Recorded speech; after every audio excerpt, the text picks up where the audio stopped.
बंधू आणि भगिनींना माता सावित्रीबाईचे लहानपण अत्यंत आनंदात गेले. लहानपणापासूनच माता सावित्रीबाई अत्यंत जिद्दी, धाडसी, अन्याय शोषणाविरुद्ध बंड करणाऱ्या स्वाभिमानी होत्या. त्यांच्या या गुणामुळे आणि त्यांनी केलेल्या त्यागामुळे त्यांना स्वतःच्या जीवनाचे संग्रामच करावे लागले, हे सर्वांना माहित आहेच.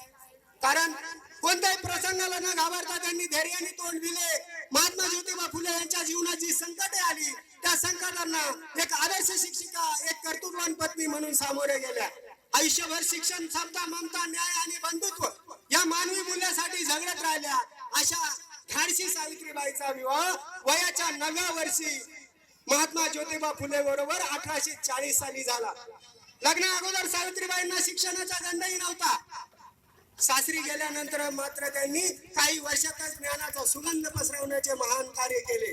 महात्मा ज्योतिबा फुले यांचे शिक्षण धर्माच्या काही ठेकेदारामुळे थांबले होते, पण ते त्यांनी घेण्यास पुन्हा सुरुवात केली. आणि हे करत असताना आपल्या पत्नीने शिक्षण घ्यावे असे ज्योतिबांना मनोमन वाटे. परंतु त्या काळात मुलींना शिकण्यासाठी शाळा नव्हती. ख्रिश्चन मिशनरीने शाळा काढण्याचा प्रयत्न केला, परंतु सनातनींनी या शाळा बंद पाडल्या. ख्रिश्चनांनी सुरू केलेल्या शाळा या हिंदू धर्म बुडविण्यासाठीच काढल्या आहेत असा खोडसाळ प्रचार केला. त्यामुळे मिशनऱ्यांनी शाळा बंद केल्या. इथल्या सर्व घडामोडी ईश्वर आणि धर्माशी जोडल्या गेल्या होत्या. समाजात सर्वत्र अज्ञानाचा अंधारुडीचा, परंपरेचा अंधार पसरला होता. देवदेवतांचे प्राबल्य वाढले होते आणि समाज दिशाहीन झाला होता. अशा परिस्थितीमध्ये महात्मा ज्योतिबा फुले यांना मुलींच्या शिक्षणाची आवश्यकता वाटत होती. घरातील एक स्त्री शिकली तर संपूर्ण कुटुंब सुशिक्षित होऊ शकते, हे महात्मा फुलेंनी ओळखले होते. आणि म्हणून माता सावित्रीबाईंना मळ्यातील काळ्या मातीत ग म भ न गिरवायला लावले. शिक्षण हा मानवी विकासाचा मूलभूत पाया आहे, सर्व क्षेत्रातील विकासाची गुरुकिल्ली आहे, हे फुल्यांनी जाणले होते. आणि म्हणून माता सावित्रीबाईंना शिक्षण रूपी अमृत पाजायचे ठरवले. त्याप्रमाणे कृती केली. आणि म्हणूनच माता सावित्रीबाईंना शिक्षणामुळे आपल्या आदर्श व हिमालय एवढ्या उत्तुंग महत्वाकांक्षी पतीचे विचार आणि भावना समजून घेता आल्या. महात्मा ज्योतिबा फुलेंनी शिक्षणामुळे सावित्रीबाई मधील मनुष्यत्व जागृत केले, त्यांच्याकडे एक माणूस म्हणून पाहिले. अशा परस्पर विश्वासातून महात्मा ज्योतिबा फुले आणि सावित्रीबाई फुले या दोघांनी 1841 पासून शिक्षणाच्या पवित्र कार्यास सुरुवात केली. पुढे माता सावित्रीबाई आणि महात्मा ज्योतिबा फुले यांचे इतके महान कार्य असताना ज्या टायमाला महात्मा ज्योतिबा फुलेंनी सावित्रीबाईंना मिसेस मिचल यांनी सुरू केलेला नॉर्मल स्कूल छबिलदासवाडा पुणे मध्ये परीक्षेसाठी नेले. तिथे सावित्रीबाईचे अंकगणित, बाराखडी आणि इतर विषयाच्या ज्ञानाची तपासणी केली. आणि त्यानंतरच माता सावित्रीबाई आणि महात्मा ज्योतिबा फुलेंनी ज्ञानदानाच्या पवित्र कार्यास अखंडपणे सुरुवात केली. 1848 ला पुण्यातील भिडेवाड्यामध्ये महात्मा ज्योतिबा फुलेंनी मुलींची पहिली शाळा सुरू केली. या शाळेत सावित्रीबाईंनी शिक्षकाचे कार्य केले आणि त्याच शाळेत माता सावित्रींनी मुख्याध्यापिका म्हणूनही कार्य केले. त्याच शाळेमध्ये क्रांतीवीर लहुजी वस्तादांची पुतणी मुक्ता साळवे ही शिक्षण घेत होती. आणि त्या काळामध्ये 14 वर्षीय मुक्ताने आम्ही धर्म नसलेली माणसं हा निबंध लिहून इथल्या ब्रिटिश सत्तेला विचार करायला भाग पाडले. इथल्या ब्रिटिश सत्तेने मुक्ताचा निबंध इंग्लंडच्या राणीला पाठवला. इंग्लंडच्या राणीने मुक्ताचा गौरव केला. तर हे कार्य करायला जात असताना माता सावित्रीबाई वरती चिखल, कचरा, शेण, दगड फेकले, हे सर्वांना माहित आहे. परंतु एक दिवस असा निघाला होता का एक आडदांड समाज कंटक पुढे आला आणि कुठं चालली का धर्म बुडवे असं म्हणून गपकन सावित्रीबाईचा हात धरला. सावित्रीबाई रागाने लालबुंद झाल्या, संतप्त होऊन एक खाडकन त्याच्या कानाखाली वाजवली. त्याला मात्र दिवसात तारे दिसू लागले. त्याने सावित्रीबाईचा झटकन हात सोडून दिला. ही बातमी क्रांतीवीर लहुजी वस्तादांना कळल्यावर क्रांतीवीर लहुजी वस्तादांनी तलवारच घेऊन आले आणि आजपासून सावित्रीला कोणी अडवेल तर त्याचं शिरधडा वेगळं करेल असा खडा इशारा दिला. आणि 5-6 मातंग बहादूर शिष्य सावित्रीबाईंना शाळेमध्ये ने आण करण्यासाठी रोज ठेवले. अशा प्रकारचे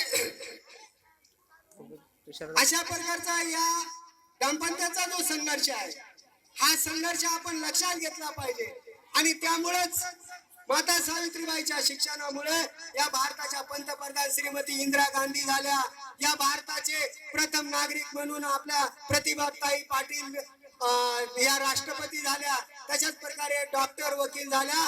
परंतु शाहिरांनी सांगितल्याप्रमाणे त्या माता सावित्रीबाईला विसरून गेल्या. आज मुलगी पास झाली तर पहिला पेढा सरस्वतीला ठेवतं. ही सरस्वती कोणत्या शाळेत गेली होती हेच अजूनपर्यंत आम्हाला माहित नाही. पण माता सावित्रीबाई या मिसेस मिचेल यांनी सुरू केलेल्या नॉर्मल स्कूल छबिलदास वाड्यामध्ये त्यांनी परीक्षा दिलेली आहे. परंतु आमची मुलगी पास झाली का आम्ही पहिला पेढा सरस्वतीला ठेवतो, सावित्रीबाईला नाही ठेवत. कारण खरी विद्येची देवता खरे स्त्रियांना शिक्षण दिल्याचं. आज या स्त्रिया जेवढ्या अंगणवाडी सेविका झाल्या यांना चूल आणि मूल आणि घरातून बाहेर पडण्याची परवानगी नव्हती. परंतु आज या सावित्रीच्या लेखी इथपर्यंत आल्या. यांनी संघर्ष केला. विमानामध्ये कल्पना चावला सारख्या महिलांनी अंतराळामध्ये झेप घेतली. सुनीता विल्यम सारख्या महिलांनी अंतराळात झेप घेतली. हे कोणाचं योगदान आहे? हे शिक्षणामुळे. कारण का माता सावित्रीबाईंनी शिक्षण दिलं नसतं तर आम्ही आताही बी गावातून जात असल्या तर आमच्या जुन्या महिला चपला काढून डोक्यावर घेतात आणि पुढे चालतात. ही परिस्थिती झाली असती.